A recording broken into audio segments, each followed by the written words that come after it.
معانا توين هاوس بمقاسات فيلا مستقلة.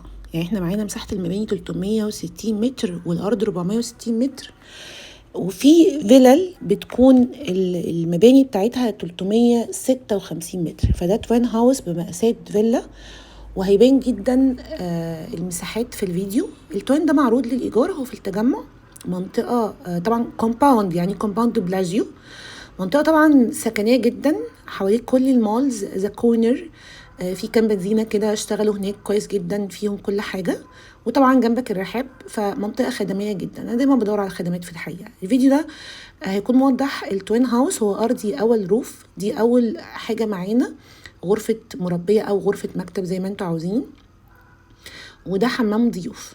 بالمناسبة احنا معانا هنا 5 غرف، هقول لكم التقسيمات وكل حد يقسمها بالطريقة او باحتياجاته الخاصة. رينا من شركة يير هوم للخدمات العقارية، واللي محتاج يعرف السعر اسكرينا على 031-346-237.